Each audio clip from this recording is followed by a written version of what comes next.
नात माझ तुझ जसा मासान पाणी, दोन देह एक जीव जगा वेगळी कहाणी. नाही कळलं तुला, नाही कळलं मला, नाही कळलं मला, नाही कळलं तुला. कधी जुळल्या या रेशीम गाठी, तुझ्याच साठी, तुझ्याच साठी, तुझ्याच साठी, तुझ्याच साठी, तुझ्याच साठी, तुझ्याच साठी, तुझ्याच साठी, तुझ्याच साठी.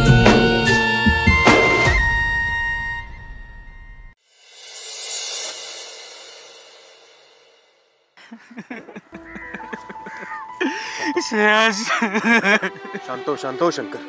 श्रेयस, आज काय आला होता पण वेळ नव्हती आली.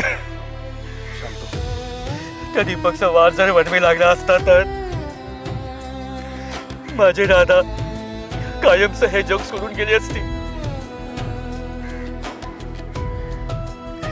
मी काय केलं असतं तिच्याशिवाय? माझं सगळे जगच ती आहे.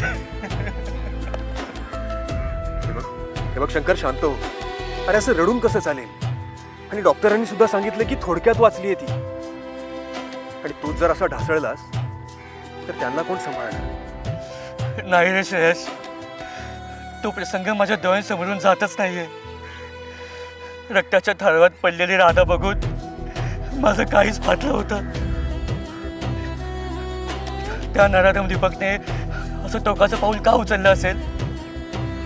हे बघ शंकर, तुला आता खंबीर व्हायची गरज आहे.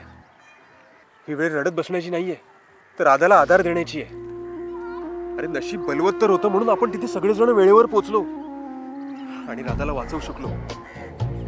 स्वामींचीच कृपा आणि सायलीची सोबत, म्हणून आज राधा सुखरूपपणे वाचली. हो रे, पण श्रेयस, आता मला भीती वाटते रे. या जगावरचा माझा विश्वासच उडाला आहे आता. माझी बायको आज मरता मरता वाचलीये. हे दुःख मी कसं पचवू सांग ना. अरे शंकर, अशी संकट सांगून येत नाहीत रे, पण त्यांना सावरणं आपल्या हातात असतं. आणि तू बघ, लवकरच राधा वहिनी पूर्णपणे बऱ्या होऊन आपल्यासोबत हसतील खेळतील. मी आहे ना तुझ्यासोबत. आपण दोघं मिळून सगळे नीट करू. काही काळजी करू नकोस. हे बघ शंकर, आता तू स्वतःला सावर आणि राधा समोर जाताना डोळे पुसून जा. त्यांना तुझा रडलेला चेहरा नाही तर तुझा आधार दिसायला हवा.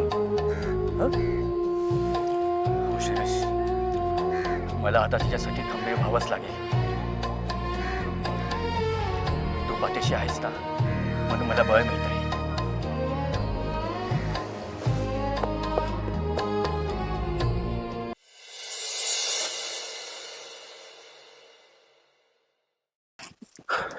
सायली, राधाची सगळी औषधं आणलीत मी.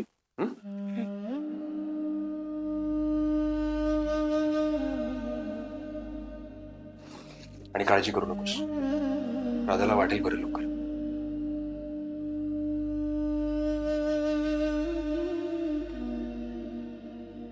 श्रेयस, तुला अजूनही वाटतंय का हे सगळं अपघाती आहे? नाही सायली, मला संशय आहे की कुणीतरी हे मुद्दामून केलंय.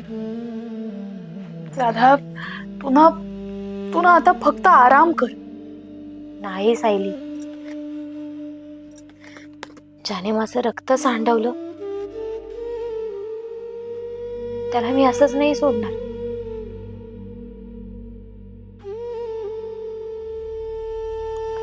मी त्याला त्याची जागा दाखवूनच देणार. नाही राधा, अगं तो माणूस धोकादायक असू शकतो.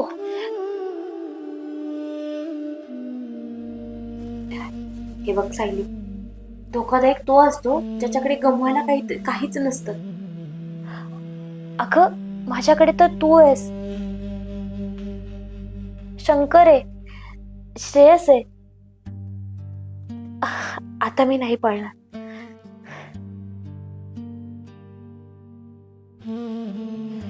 खरंच जर तो दीपक असेल ना, आणि त्याला वाटत असेल की आपण सगळे घाबरलोय, तर त्याला माहित नाहीये की एक जखमी वाघीण किती भयानक असू शकते.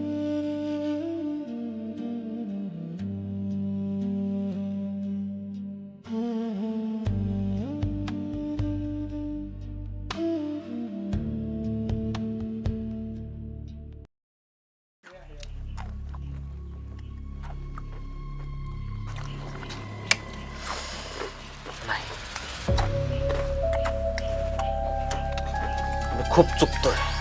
नाही नाही, सायलीच्या मागे हात धुवून लागलो मी. पंक्या,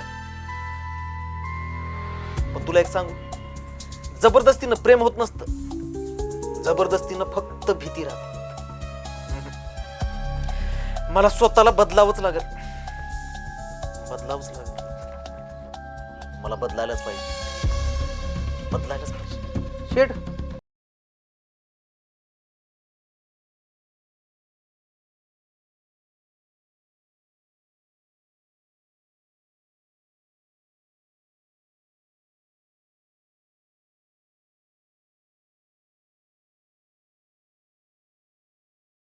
तुझ्याच साठी, तुझ्याच साठी.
खूप चुकतोय.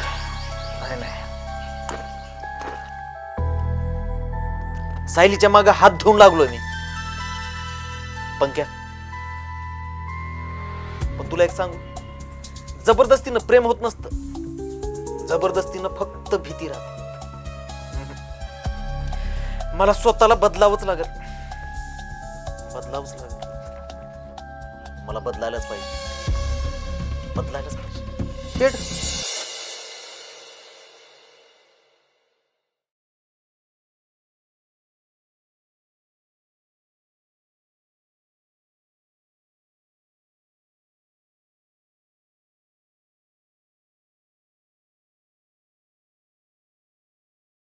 तुझ्याच साठी तुझ्याच साठी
चला, आज तो आनंदाचा दिवस आलाच.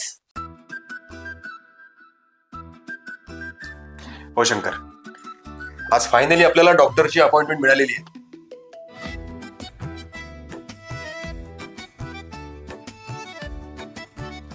आता काय, राधा पुन्हा पहिल्यासारखी धावायला मोकळी. बरं राधा, यापुढे कोणत्याच गोष्टीचं टेन्शन घ्यायचं नाही. शंकर आणि मी नेहमी तुझ्यासोबत आहोत. आणि सायली, तू का अशी बसली आहेस? तू सुद्धा येतेस ना? नाही रे, मी नाही बघू शकणार हे सगळं. मी इथेच वाट बघते, तुम्ही जा पुढे. बरं ठीक आहे, आम्ही येतो. तुम्ही व्हा पुढे, मी हिला घेऊन येते. बरं ठीक आहे, चल.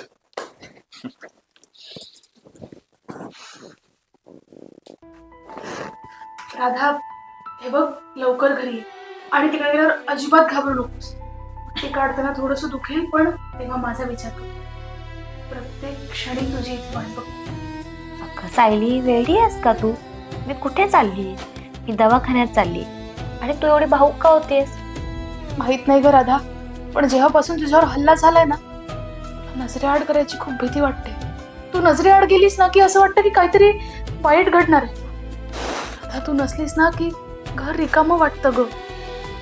सायली, घाबरू नकोस. तुझं प्रेमच मला लवकर बरं करेल आणि मी लवकर घरी येईन. आणि हा, तू स्वतःची काळजी घे. काही उलटसुलट विचार करू नको. मी घरी परत आली ना की आपण मस्त गप्पा मारू. हो, आणि ऐक, डॉक्टर काय म्हणतात ना ते नीट लक्षात ठेव. शंकरला सांग की कुठल्याही पद्धतीची घाई नकोय. ठीक आहे? तू जातेस पण मन इथेच ठेवून जा. माझं मन तर तुझ्याकडेच गहाण आहे. मी फक्त शरीर घेऊन जाईल. सायली, अगं किती वेळ? बाहेर गाडी थांबली आहे. हो, आले. चल चल, आरामात हा.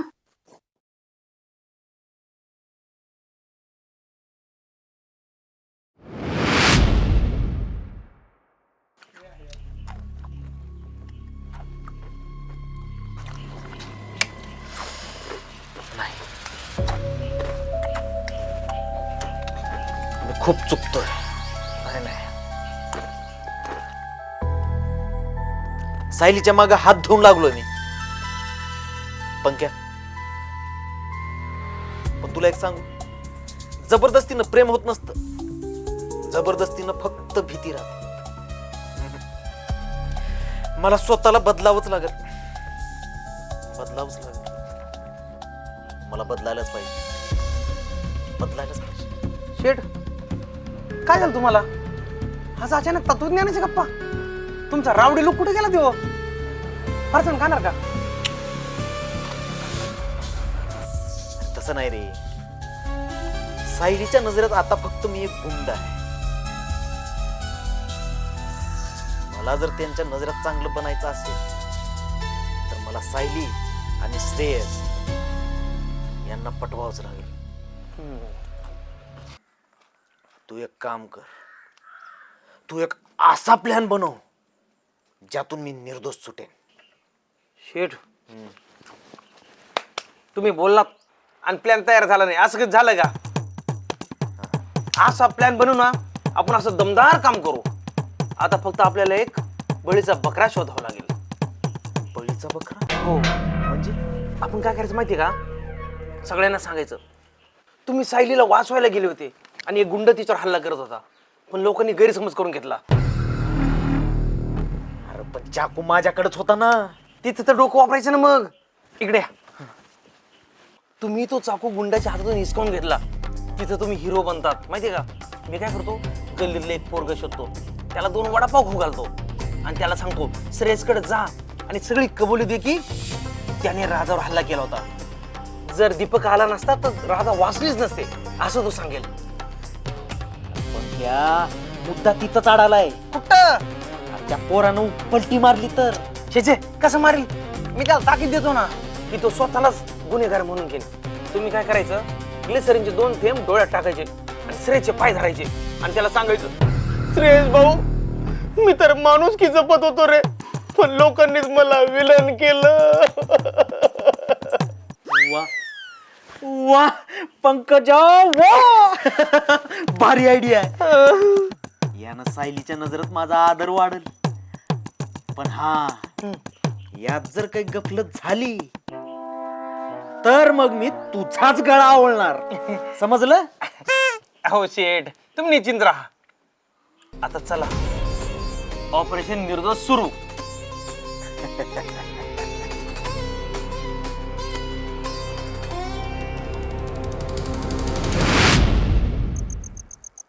सायली, राधा बरोबर खूपच वाईट झालं ना. तुला सांगू का, मला एक गोष्ट ना पचवायला थोडा वेळ लागतोय.